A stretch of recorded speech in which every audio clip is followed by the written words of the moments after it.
Mother of the so-called Affluenza teenager could soon head back to Texas. Tanya Couch waived her right to fight extradition from Los Angeles this morning. Couch is charged with hindering the apprehension of a felon for traveling with her son to Mexico after he failed to show up for a meeting with his probation officer. In the meantime, her son, Ethan, faces his own extradition issues as he meets with his lawyer in Mexico City, where he is currently being detained. Lisa Wheel is a Fox News legal analyst. Bob Bianchi is a criminal defense attorney and a former head county prosecutor. So the news over the last hour is that she's going to be heading back to Texas shortly, we expect. Bob, you say her legal situation is actually worse than her son's? How so? Yeah, because, you know, the kid is being treated in the juvenile system. So what this was all about was having him avoid, if there was a violation of his juvenile probation, that he would be placed in jail up to his 19th birthday. However, the mother is an adult. If she is convicted of, and it's an allegation now of aiding and abetting, and it seems like the evidence in this case is pretty strong, she's looking up to a 10-year sentence in state prison. And I'm going to tell you as a former head prosecutor what I feel about this case. This kid got all the breaks in the world with this Affluenza defense, which is a joke and it's ridiculous.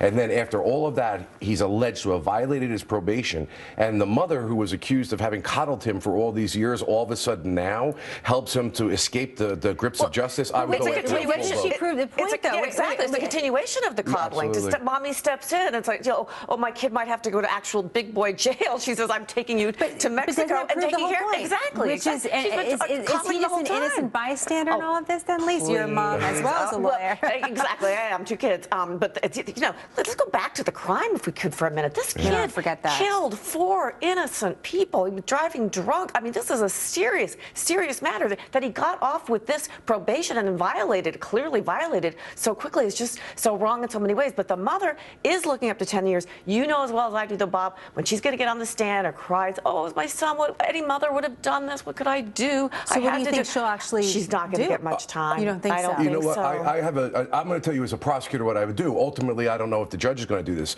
But after your kid got this break, after you were accused as being the person that coddled him, quote unquote, to make him irresponsible, what about all the poor kids in the world? What about the kids that don't grow up with mothers and fathers? What about the kids that don't have a good education or hope for future jobs, which is a real socioeconomic issue in the criminal justice system? Those people go to jail for far less crimes. Exactly. What about the kids that can't afford these fancy lawyers, and have to go to a public defender, for example? Let's talk about Ethan Couch for a moment. He's in Mexico right now. He has the same lawyer that represented the U.S. Marine that was held in Mexico for such a long time. Here's what his lawyer is now saying. It will be a tough sell for the United States to tell Mexico, you know what? This man was tried as a juvenile, pled guilty, was handed down a sentence, and now 5 years later, we don't think the sentence is fair, and we want to retry him as an adult. Mexico is never going to go along with that. He's completely 100% wrong on that. You really think so? Absolutely. We have actually pretty good extradition treaties with Mexico. We really do.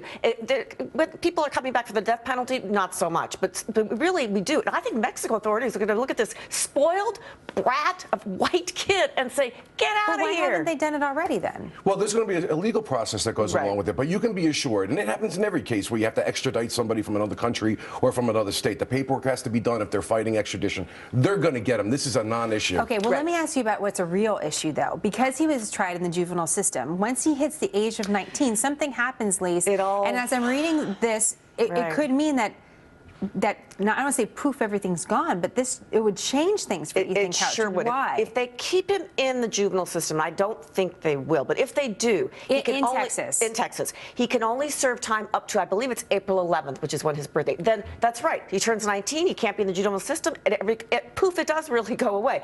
If they say no, what you did was so heinous, violating your probation. After we give all these breaks, we're going to try you as an adult. What could he get then? 121 days and 10 years What probation. do you think they're going to do, Bob? I think the prosecution is going to squeeze out as much opportunity as it can to get the maximum sentence for him, and not necessarily the maximum sentence for her, but to make them feel pain.